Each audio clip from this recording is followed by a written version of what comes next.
Thank you for joining us. We're here in the beautiful setting of Snug Hollow in Estill County, Kentucky, and we're joined by John Rosenberg to talk about John's life and times, in particular the past 50 years. John founded AppalReD, and we're going to get into what AppalReD is and many of the events that have occurred over these 5 decades. Um, and we just appreciate you taking the time to sit down and tell us your story, John. Glad to be here with you, Tom. And we know that you've been on many, many journeys in your life, and we're going to travel down some of those roads today. And I want to begin with your home place of Magdeburg, Germany.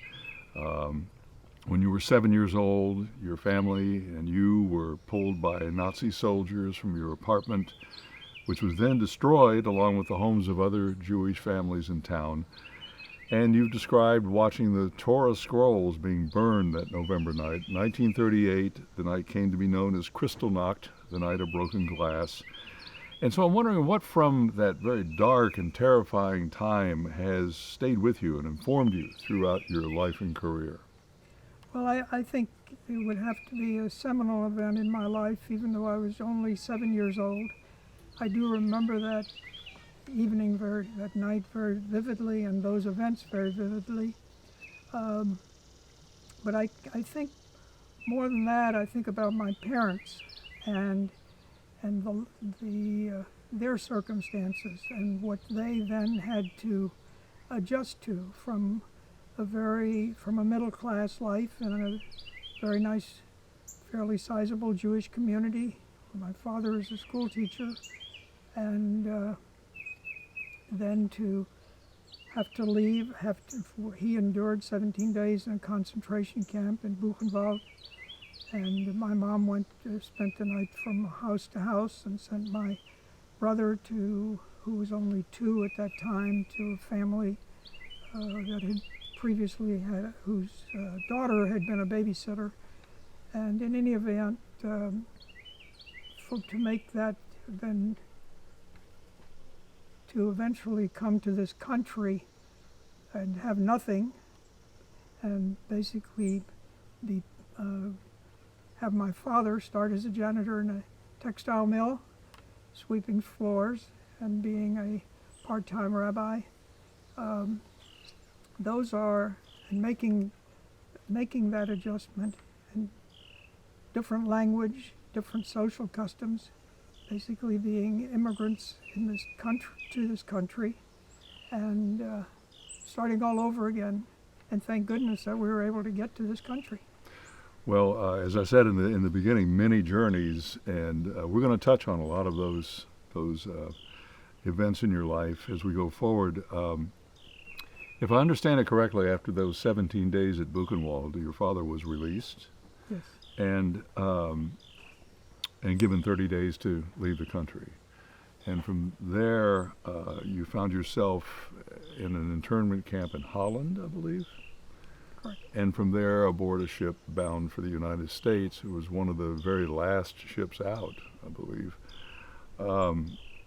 Aboard that ship, you were surrounded by other kids and got to see The Wizard of Oz in Technicolor, and then you arrived in the United States, as you've mentioned. You've lived in small towns in the South. You've been educated at Duke University, served in the military, fought some of the most iconic civil rights cases in this country, and made your way to a town of about 3,500 people in the middle of the Appalachian region of Kentucky, Prestonsburg, where you started directing AppalReD Legal Aid 50 years ago.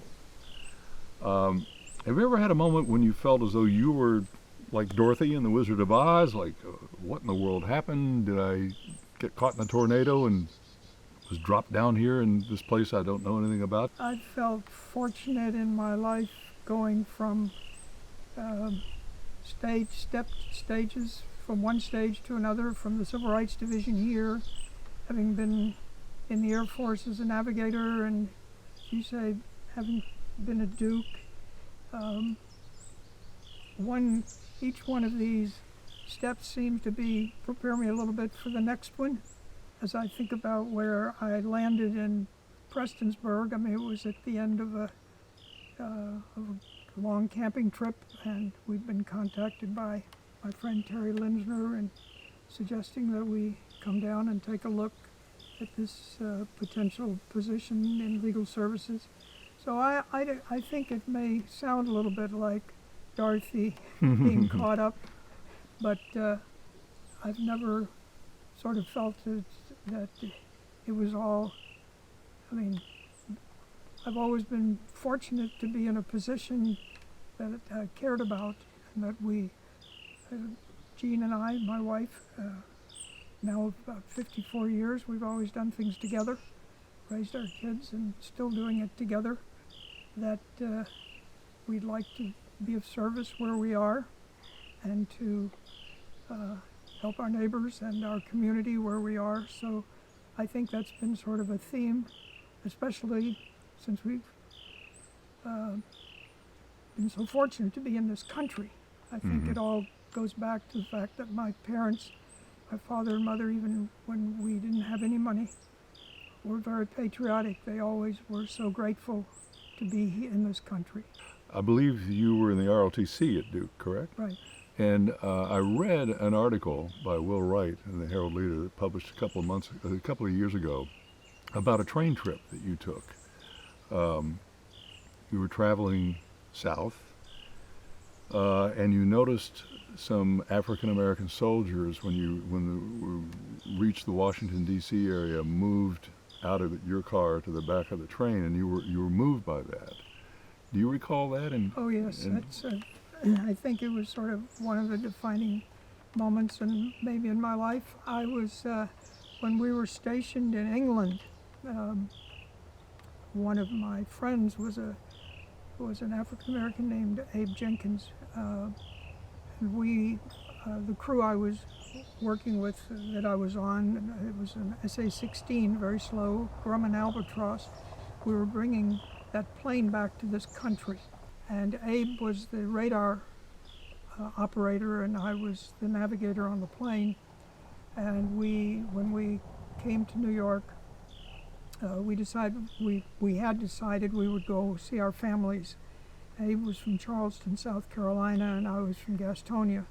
So when we got to New York, we got on the train to go home, and we were in full uniform.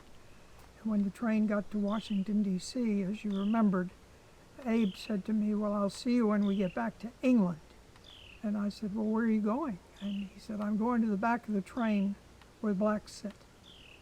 And that, I think, really hit home to me. And I think after that, I always hoped somewhere along the way, I'm not sure that I knew quite how it was going to play out, but I hoped I'd be able to do something along the way that would change this awful system of segregation in the South.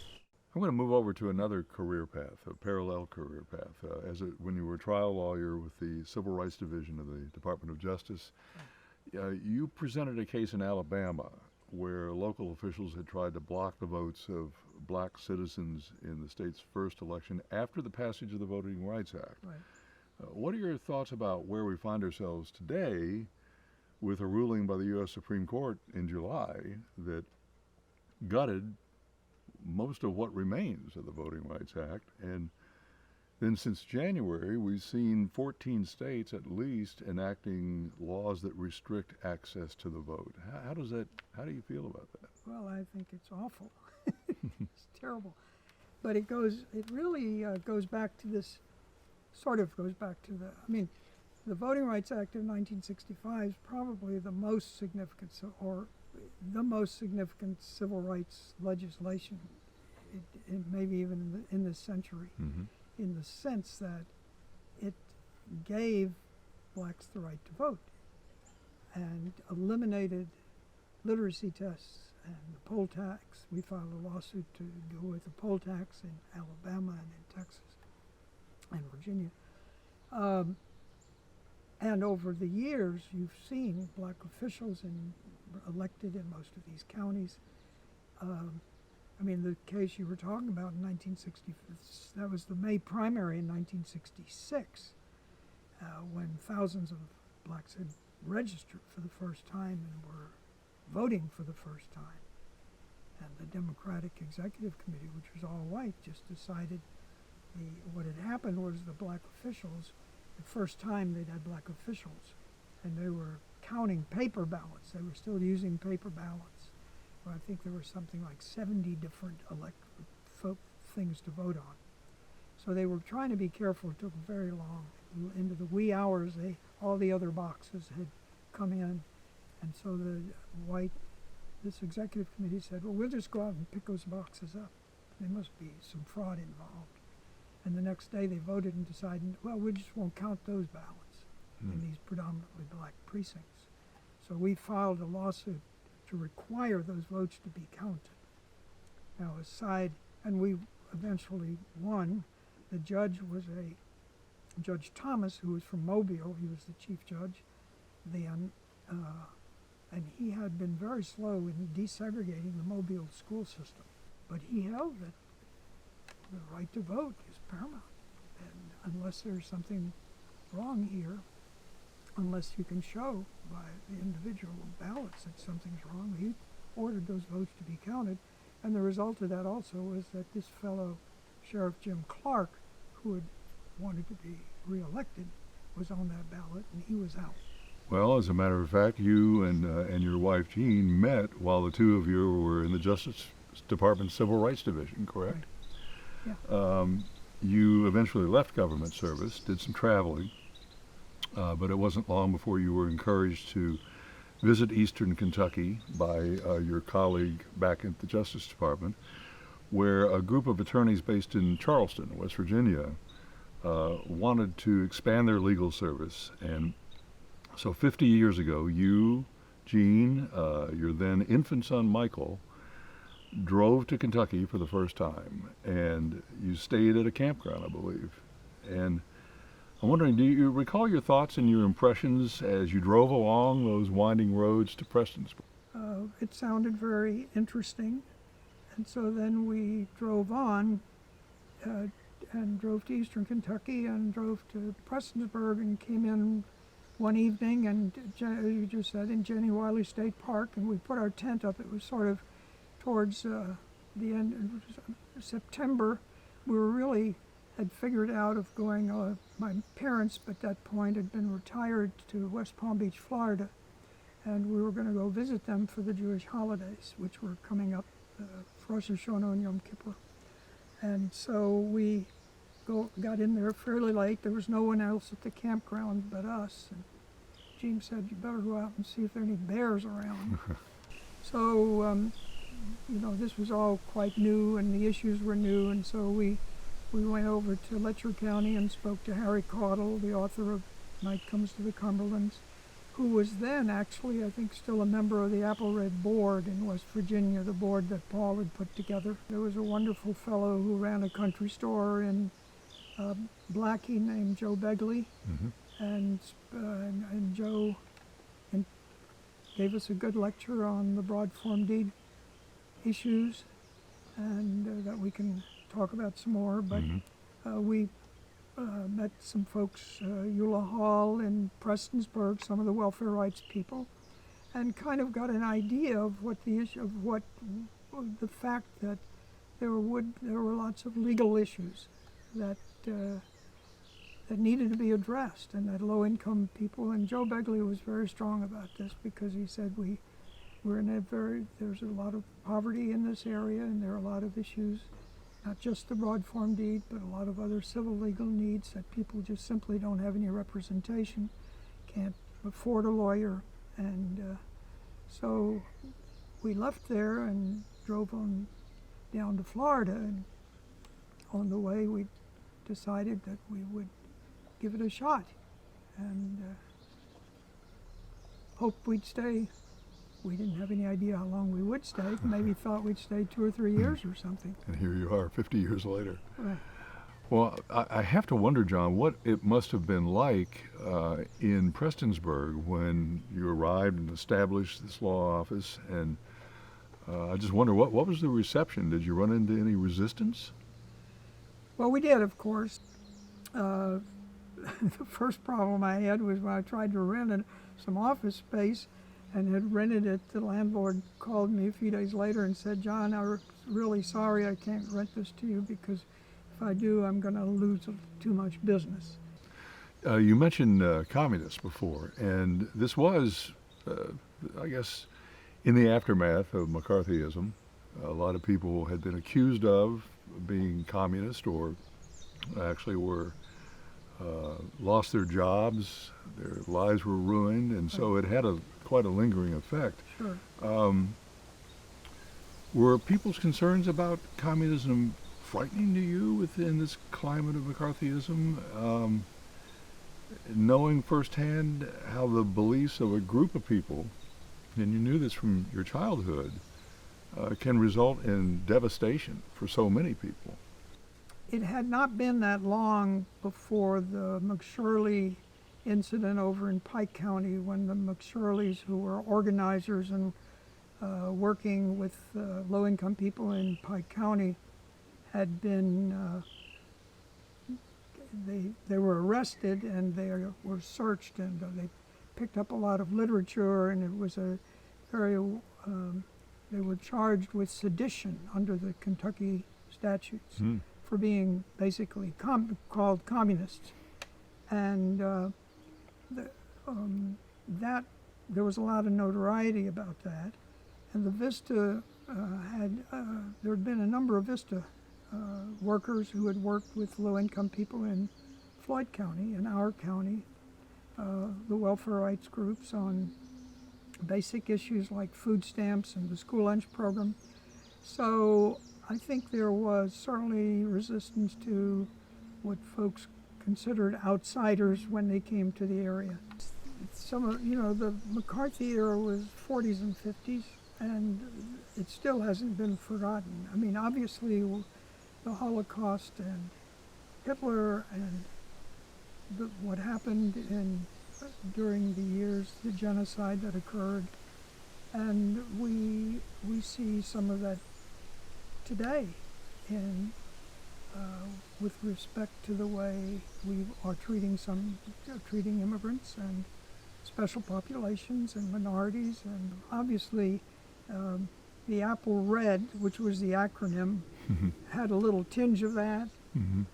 I think over time the clients, as people learned what we were doing and how our lawyers were helping clients in our service area as the program got expanded, all of that sort of fell aside. But not to say that that buzzword was out there by people who use it as a way of maintaining the criticism and trying initially, I think, to do away with legal services.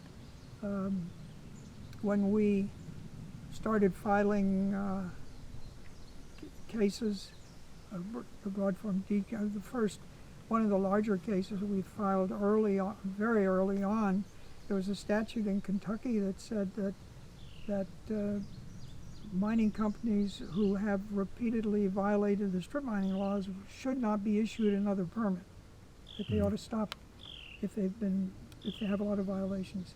No one had ever been refused a permit on that basis. And so we analyzed all the records, and we brought a lawsuit against 30 coal companies or something of that nature. And after that, it was the only time I ever received a call at home, sort of a threatening phone call about that. That lawsuit, that initial lawsuit against 30-some coal companies, was it unprecedented? I would think that would drop like a bombshell in the region. It had not been done before. In this area, in our area, people really care about those mountains. And we had heard repeatedly from them that was an important and a priority for us, was to try to help landowners preserve those mountains, the rights they had, because of the way the Kentucky courts had interpreted this old mineral deed to favor the coal companies. so that landowners really had no rights to stop mining unless they had representation. And I remember we had a group from Pike County that I represented early on Marrowbone, on Poor Bottom, that we ended up having to go to Frankfurt. And that's a big, and these folks on that holler went to Frankfurt with me day after day for a hearing. That's a long trip, and we'd started to have an administrative hearing. The problem there was, and we got an expert witness, they were proposing to surface mine the really along the holler under which there were a lot of homes. And we demonstrated that the seam of coal they wanted to strip mine had actually been deep mined years before, and they left this off the map, wasn't on the map when they submitted their permit applications, and that those deep mine workings years later now were full of water, so that if the surface mining had hit those previous deep mine workings, that water would have come down on all these people. And that was one of the first permits after a hearing that was denied. The secretary then took that evidence. And an interesting thing is one of the primary clients in that was a woman named Edith Easterling, who had been a Vista and who had worked closely with the McShirleys when they were living in that area. And her daughter at that time went with us, as a good friend of ours, and after going through that hearing process and seeing that process, she decided to go to law school, and saw that if you can follow these, that there is a legal way that you can make some progress. Had we not been around to do that, I don't know that they would have been able to find a lawyer to take that on. Am I right that the Hurricane Creek mining disaster happened shortly after you arrived in Kentucky? As you know, 38 men were killed in that mine because of that mining accident. And I think it was really my first experience, Tom, with learning that regulatory agencies don't always do what they're supposed to do, and especially in the mining field at that time, because it was clear that the cause of this terrible explosion could have been avoided. They were using illegal explosives. Their dust standard, they were operating a mine with coal dust above the limits, and it should have been avoided, and they previously had gotten some notices, but they could have shut that mine down and stopped that. And then in the end, they paid a fine. They pled nolo and paid a fine, $150,000 or something, but nobody ever went to jail. No one was ever held really accountable.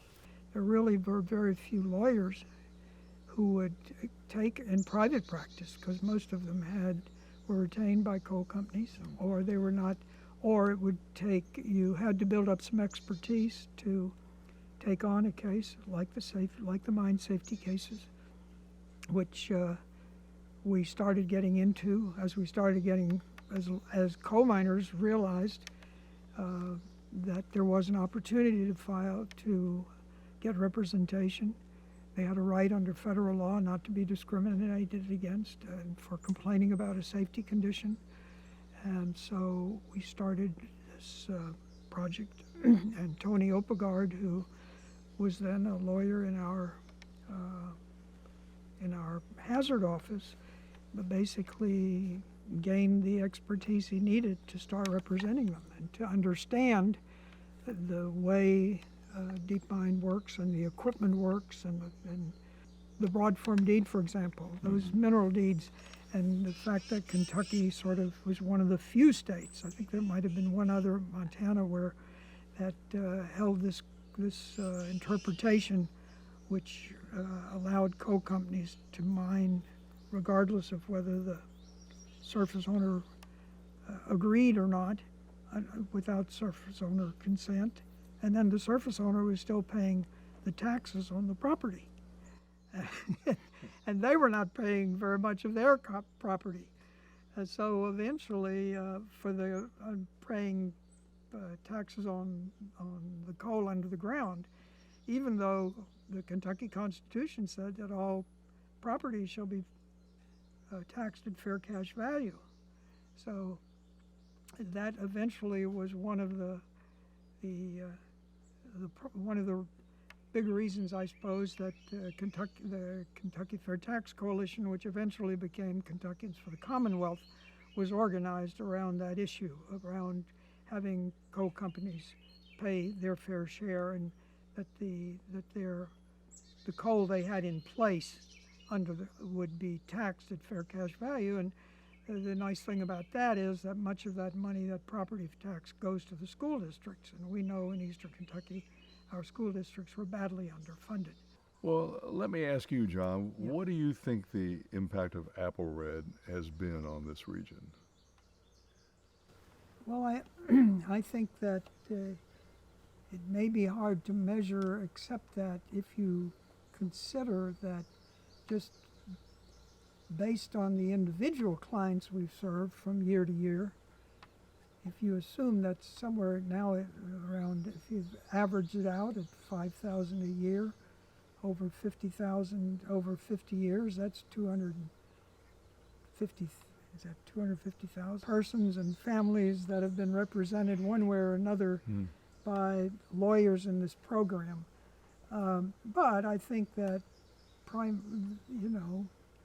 the fact that we're here and being able to represent low-income clients in these really significant areas, looking at not only family law, but just taking, let's say, family law, the writing initially of grants for shelters for women, for establishing DVOs and EPOs, and now when I see the annual annual domestic violence conference that AppalReD puts together, which includes various partners and the police, and trying to ensure that these systems work.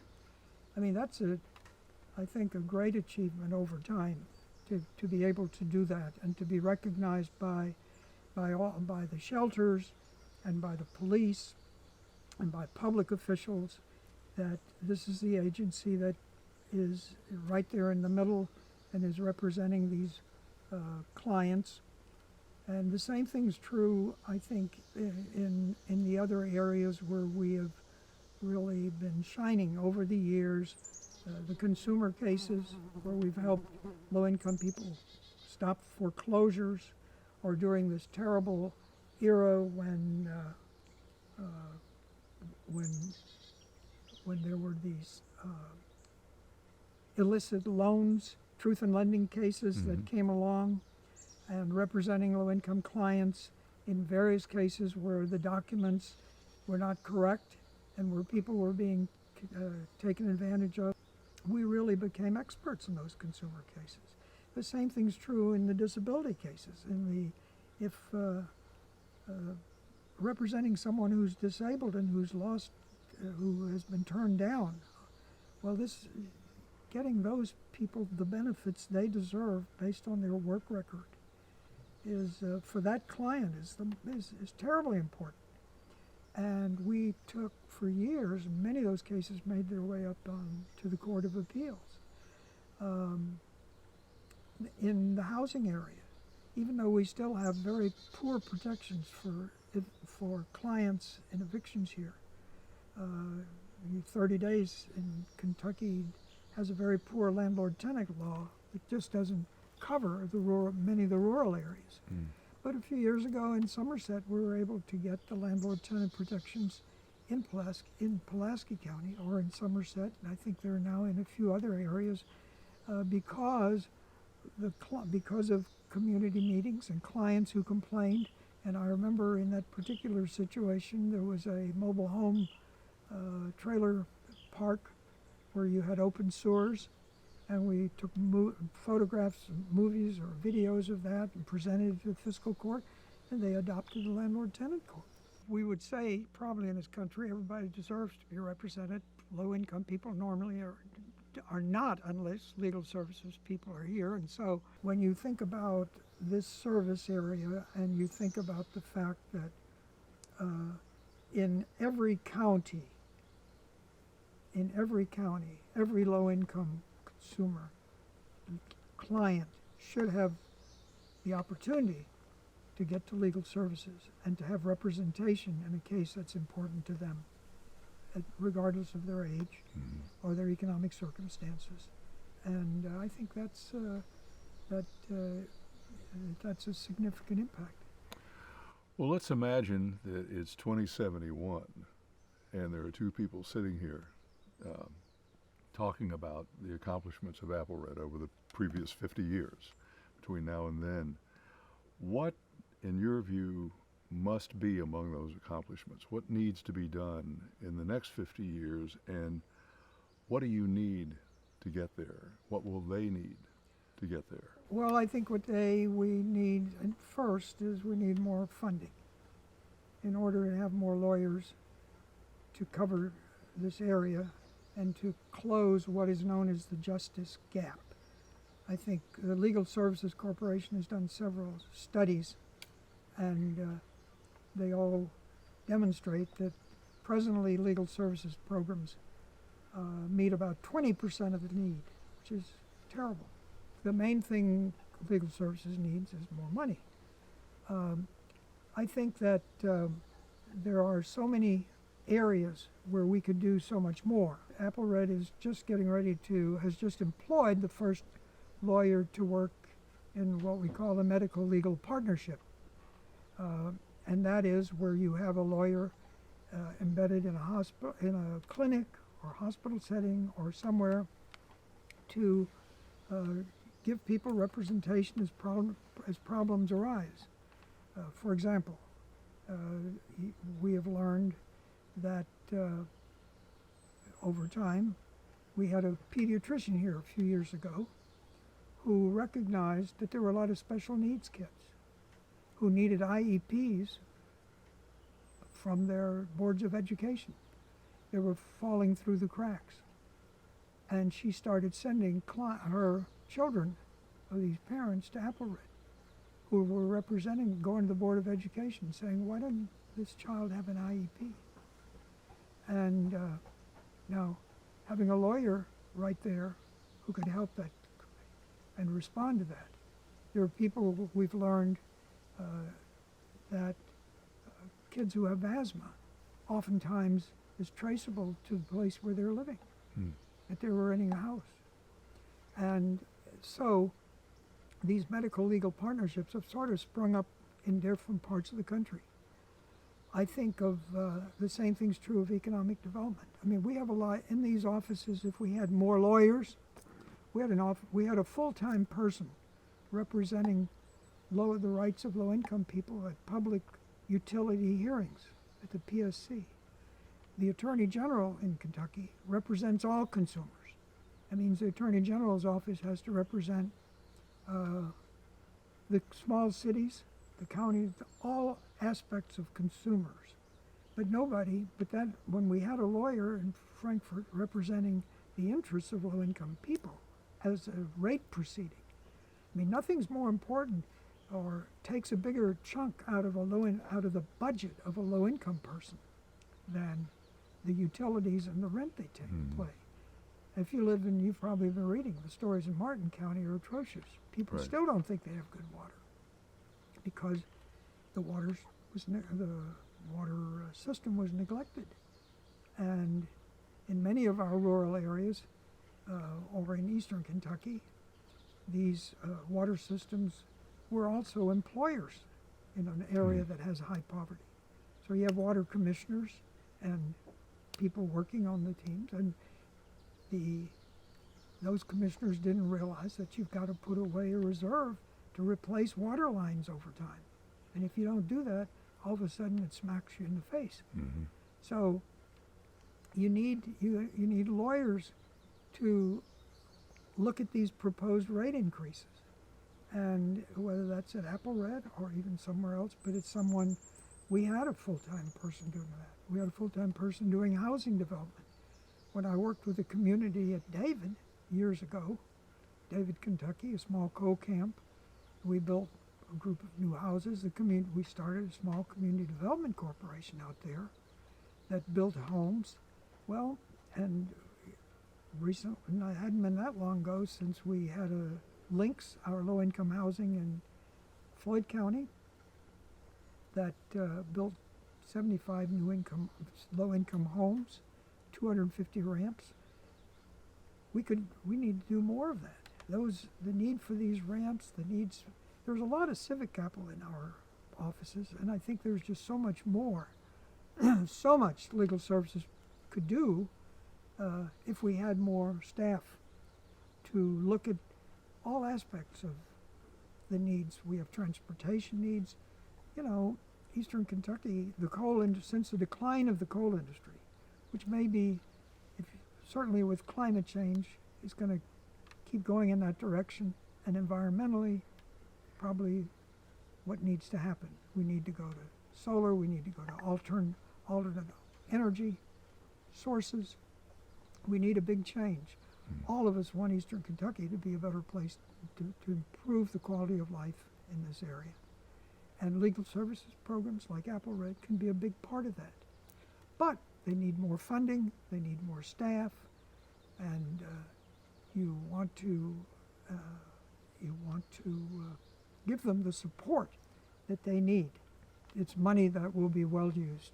AppalReD has been enormously significant in people's lives over these past 50 years, and there is that great body of evidence to give confidence that it can continue to be so in the coming 50 years. And we really appreciate you sharing these memories and thoughts with us. Well, the one thing I would add is, of course, I think is that I'm speaking to you today, but I'm happy to do this interview, but we've had an extraordinary group of lawyers and paralegals and secretaries. I mean, it is whatever I'm saying here today is really their work. You're channeling some them, of it. right? Huh? You're channeling them. Well, I think so. John Rosenberg, thank you so much. Thank you, Tom. Enjoy Thank you it. very much. You bet.